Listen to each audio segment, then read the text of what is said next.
अस्सलामुअलैकुम वरहमतुल्लाहि वबरकातुहू। पाक स्टडी में आप दोस्तों को एक बार फिर वेलकम करते हैं। तो इससे पहले हमने तख्ती नंबर 19 पढ़ी थी, तो आज हम तख्ती नंबर 20 पढ़ेंगे। तख्ती नंबर 20 के अंदर उन्होंने मुतफ़र्रिक़ क़वाइद पर बात की है। अब ये मुतफ़र्रिक़ क़वाइद क्या हैं वो बता रहे हैं कि इज़हार मुतलक में इन चार कलमात में नून साकिन के बाद हरूफ यरमलून एक कलमे में आने की वजह से इदगाम नहीं बल्कि इज़हार मुतलक होगा। इदगाम नहीं होगा बल्कि इज़हार मुतलक होगा।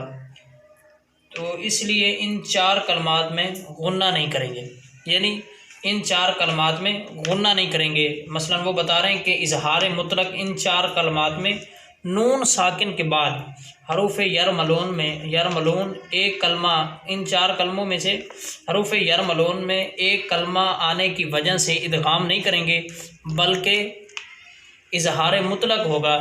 इसलिए इन चार कलमात में हम गुन्ना नहीं करेंगे। अब वो चार कलमात क्या हैं आगे वो बता रहे हैं कि कौन से चार कलमात में हमने गुन्ना नहीं करना। आगे वो बता रहे हैं, वो कह रहे हैं दुनियान दाल या पिशदून या रिजर या दुनिया।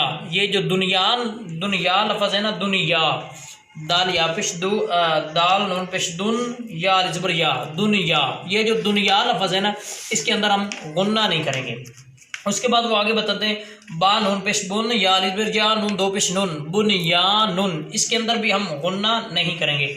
उसके बाद वो बताते हैं स्वाद नून से सिन वालिज़ा नून दो पेश नून सिनवानुन, ये जो लफ्ज़ सिनवानुन है ना, इसके अंदर भी हम गुन्ना नहीं करेंगे। उसके बाद वो बता रहे हैं किनवानुन, लफ्ज़ किनवानुन कफ नून ज़र किन वालिज़ा नून दो पेश नून किनवानुन, जो लफ्ज़ किनवानुन है इसके अंदर भी हम गुन्ना नहीं करेंगे।